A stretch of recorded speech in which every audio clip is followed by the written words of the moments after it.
Iran ও ইসরায়েলের ১২ দিনের যুদ্ধের মূলে ছিল ইরানের পারমাণবিক কেন্দ্রগুলো, যেগুলো ধ্বংস করাই ছিল ইসরায়েল ও যুক্তরাষ্ট্রের অন্যতম লক্ষ্য। সেই উদ্দেশ্যে দেশটির নাতাঞ্জ ও ফোর্দো পারমাণবিক কেন্দ্রে বাংকার ব্লাস্টার দিয়ে হামলাও চালায় যুক্তরাষ্ট্র। তবে ইরানের দাবি, মার্কিন হামলায় তাদের তেমন কোনো ক্ষয়ক্ষতি হয়নি। অপরদিকে যুক্তরাষ্ট্রের দাবি, ইরানের পারমাণবিক বোমা তৈরির সক্ষমতা ২ বছর পিছিয়ে গেছে। অবশ্য ইরান ও যুক্তরাষ্ট্রের পাল্টাপাল্টি দাবির পক্ষে বিপক্ষে স্পষ্ট কোনো প্রমাণ তুলে ধরতে পারেনি কোনো দেশই।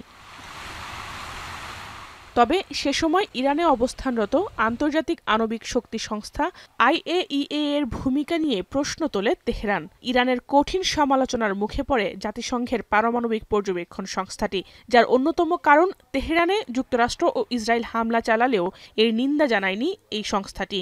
এছাড়াও ইরান ইসরায়েল যুদ্ধ শুরুর একদিন আগে ইরানের বিরুদ্ধে IAEA অভিযোগ তোলে তেহরান পারমাণবিক বিধিনিষেধ মেনে চলছে না। কেসারেন শেকড় থেকে শিখরে।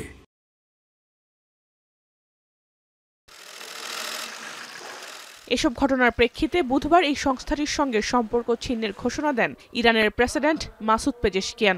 সংস্থাটিকে কোনো ধরনের সহযোগিতা করবে না বলেও সিদ্ধান্ত জানান তিনি। ইতিমধ্যেই তার এই প্রস্তাব ইরানের পার্লামেন্টে পাশ হয়েছে। ইরানের স্বাধীনতা ও সার্বভৌমত্ব রক্ষায় এই সিদ্ধান্ত বলে জানান দেশটির গার্ডিয়ান কাউন্সিলের স্পিকার। যদিও ইরানের এই সিদ্ধান্তকে অগ্রহণযোগ্য বলে মন্তব্য করেছেন যুক্তরাষ্ট্রের পররাষ্ট্র মন্ত্রণালয়ের মুখপাত্র ট্যামি ব্রুস। ইরানের এই সিদ্ধান্তের পর তেহরান ছেড়েছে IAEA এর সদস্যরা। শুক্রবার সামাজিক যোগাযোগ মাধ্যম এক্সে দেয়া এক পোস্টে কথা জানায় সংস্থাটি। এর সদস্যরা IAEA এর সদর দপ্তর অস্ট্রিয়ার ভিয়েনায় গিয়েছে বলে পোস্টে উল্লেখ করা হয়। সংস্থাটির ডিরেক্টর জেনারেল রাফায়েল গ্রোসি জানান, ইরানের সঙ্গে পারমাণবিক কর্মসূচি নিয়ে শিগগিরই পুনরায় আলোচনা শুরু হবে। তবে এ নিয়ে আল জাজিরা জানায়, IAEA এর সব সদস্য তেহরান ছেড়েছেন নাকি কিছু সদস্য, বিষয়টি এখনো স্পষ্ট নয়। এমনকি যারা ইরান ছেড়েছেন তারাও সরাসরি ইরান থেকে ভিয়েনায় যাননি। শুরুতে স্থলপথে আর্মেনিয়া সীমান্ত পার হন, পরে সেখান থেকে বিমানে করে ভিয়েনায় পাড়ি জমান। জাহানারা ভুঁইয়া, এখন বিশ্ব।